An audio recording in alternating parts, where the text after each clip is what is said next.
dapat formulanya, teruskan. Kecukupan pangan ini kena ada stok lah pertama. Ya, padi mudah kita stokkan. Jadi dia tak rosak macam tanaman lain. Okey, untuk membuat dam block di kabupaten bukan hanya 12 dam block. Bapa nak 100 dam block pun boleh buat. Allah. Apa bagi orang ni memang betul. Petani itu sampai di hati, di mata terlebih dulu. Bagi tahu. Bagi tinggal di Yogyakarta itu nak mengubah satu bentuk pemandangan kita orang Melayu. Kita bukan tahu tentang adat istiadat orang Jawa, Sogeng Rowo, Mato Nowo, apa semua itu. Macam mana kita pergi nak ubah? Kita tak boleh pergi bercakap. Orang akan tolak. Siapa kamu? Ketika baju mohon nak buka pesantren, terakhir semua sudah siap semua. Pertanyaan dia pada ke mana? Apa dia bilang? Semua bagus baju. Satu je, Pak Haji tidak ada patriotic Indonesia. Macam mana nak selesai ni? Tidak ada patriotic Indonesia. Bukan dia boleh menyanyi lagu Indonesia Raya. Bukan, itu boleh hafal. Mencari orang rumah Indonesia.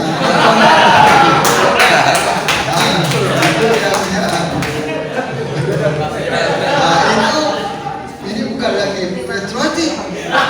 Ini sudah cinta Indonesia. Antara orang bukan Indonesia yang dapat izin pemerintah untuk mendirikan pesantren di Indonesia ada Pak Haji. Ada izin. Kita bukan buka pesantren tanpa izin. Ada apa izinnya? Ada izin operasional pondok. Dua, ada izin penyelenggaraan pendidikan SMP SMA. Ada izinnya. Jadi artinya bukan pergi buat dalam hutan, bukan. Tapi macam mana nak membawa masyarakat Lir dengan menggunakan lagu Sunan Kalijogo. Lir, gitu. Kita boleh menyanyi lagu Lir tu.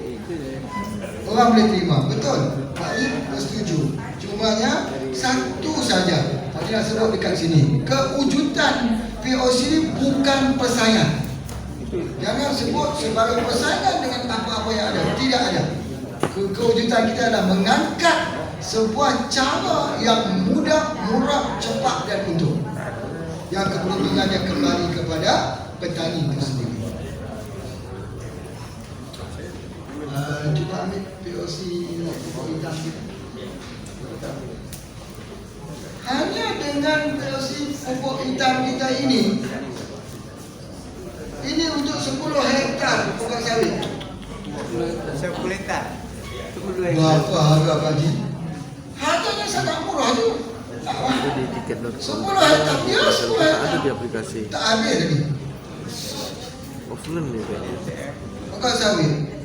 Berbuah, berbunga, yang tak bunga, yang tak berbuah dia ada ni. Tahu. Gandaannya berapa? Tengok. Yang keluar.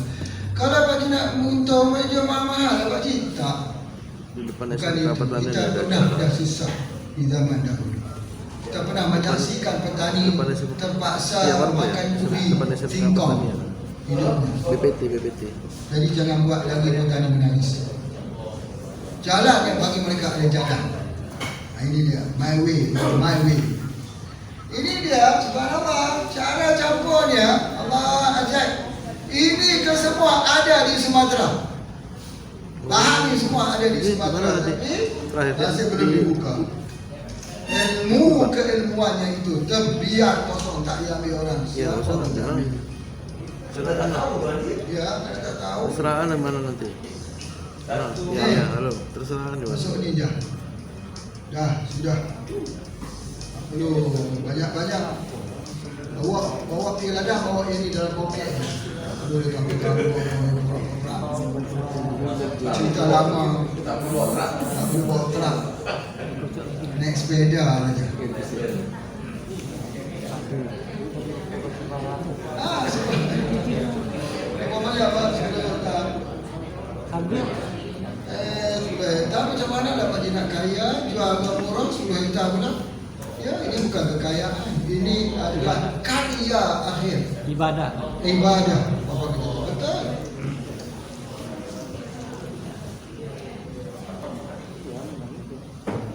Ini gratis di Palembang. Berapa banyak ada? Banyak, terlalu banyak. Tapi tak dibuka lagi cerita dia. Apa dia aja? Banyak-banyak. Ada. Nanti kita buat dulu kita punya demprak tu. Kita uji tengok tu. Dia lepas uji, baru dia cakap, inilah dia sebenarnya Pak. Sini gratis tu. Sebenarnya Bapak buat sendiri saja. Tak perlu ambil lagi. Baik, itu yang pertama ya. Kita tengok. Baik, insya-Allah Pak Haji bersiap sedia untuk buat demprak. Dengan izin daripada pihak pemerintah. Izin pihak pemerintah sebab dia diadili. Begitu juga ketika kita masuk ke UIR, mereka melihat contoh yang kita dah buat. Mereka mau buat MOU, MOA. Haji kata tidak boleh. Haji ni orang yang ada integriti, bukan datang nak jual barang ni. Haji kata kita coba dulu, tak jadi jangan buat MOU. Kita bukan datang nak jual pupuk ni. Tidak. Kita nak mengangkat petani. Nak mengangkat petani sebab Allah bagikan kita dengan ilmu pengetahuan ini. Tidak semua orang tahu, mungkin ada ramai orang yang lebih tahu daripada kita. Ya, alhamdulillah. Tetapi kita ini bukan datangnya itu. Alhamdulillah setelah kita cuba capai di UIR, kita minta kawasan yang paling teruk tadi, yang tidak mau tumbuh. Minta kawasan ada Pak Dong? Ada. Sudah dipersilakan Pak Dong. Untuk bercerita sedikit. Depan Pak, depan. Waalaikumsalam. Waalaikumsalam warahmatullahi wabarakatuh. Kerjasama ini masih muda. Awal kami berjumpa dengan Tuan Haji bulan Agustus, bulan 8 tahun 2022 ini. Kemarin pertama kami nak buat MOU langsung ditolak sama beliau. Kita buktikan dulu. Jadi kemarin pas kita ada rapat lah sementara dari kampus darat, sampai ada yang mengucap kalau jadi pertanian organik ini potong telinga saya. Itu yang jadi karena tidak mungkin kan pure organik Pak, bukan setengah-setengah organik, tapi pure organik. Karena nanti kita punya lahan besar di kampus, orang pakai insek semua, pindah ke kita. Nah itu jadi resikonya katanya. Pasti yang tidak pakai organik yang akan diserang. Tapi alhamdulillah, memang di awalnya karena kita tempatnya ekstrim. Kenapa disebut ekstrim? Karena sudah sering semenjak 1970 tanah itu tidak pernah digerakkan. Karena kita penelitian kemudian praktikum mahasiswa juga di situ, tentu banyak sekali hama dan penyakit yang ada di lingkungan pertanian tersebut. Nah, di awal memang dicoba mungkin Pak, ya, kena keriting cabai kami, kena demprotnya cuma 2 bulan berterusan saja. Tapi setelah kita gunakan POC ini, memang di awal itu pupuk untuk pupuk dasarnya memang tidak ada pakai NPK sama sekali. Tidak ada pakai NPK untuk pupuk dasarnya. Kami gunakan kotoran OHE dari kambing. Kemudian air ikan beras dengan kita gunakan POC. Kemudian kita sebar ke lahan tersebut. Kemudian setelah 2 minggu kami tanam terkena penyakit keriting. Setelah itu 1 minggu setelah itu, alhamdulillah muncul tunas baru. Jadi sebenarnya ini bukan POC kami sebut, tapi hormon. Hormon ya masalahnya. Nah ini yang memicu pertumbuhan cabang baru. Dan alhamdulillah sekarang produksinya sangat-sangat luar biasa. Amin. Ya, begitu. Ya. Dan juga yang luar biasa juga, ini bisa untuk perikanan. Kenapa saya sebut perikanan? Karena kami ada uji coba sekitar 1,2 itu ternak lele. Kemudian kami ambil airnya, karena airnya sangat hijau, kami uji di lab, sangat padat fitoplankton. Nah, dengan fitoplankton itu luar biasa. Selain sebenarnya kalau kita untuk pupuk ini itu sudah cukup sebenarnya. Jadi kita tidak perlu lagi sebenarnya ikannya itu yang kita produksi lebih murah harganya daripada pupuk. Jadi air intinya itu sebenarnya yang penting. Air intinya, air yang kita gunakan itu sudah berapa periode kami coba tidak pernah habis. Isi lagi terus ke produksi fitoplankton. Sangat dapat sekali. Berbeda dengan yang pernah kami coba dengan perikanan, kan kita juga ada prodi perikanan. Itu yang ini memang luar biasa. Sangat padat sekali fitoplankton. Jadi itu juga kami jadikan untuk penyiraman air. Jadi selalu kontinu pupuk organik kami, tidak pernah, insya Allah tidak pernah habis. Jadi itu terus yang diproduksi. Nah, kemudian ada satu lagi super booster namanya. Jadi untuk melipatkan gandakan hasil kita gunakan itu. Itu yang menghasilkan 2 kali lipat. Mungkin kalau Bapak tidak percaya silakan berkunjung ke WIR, karena itu bukti ya. Kalau hanya bicara seperti ini mungkin Bapak tidak percaya. Kami jemput Bapak, silakan nanti lihat langsung ke kebun kami di belakang kampus WIR, dekat kompos namanya. Silakan Bapak lihat sendiri dengan mata. Oke, mungkin itu saja penyampaian saya. Assalamualaikum warahmatullahi wabarakatuh.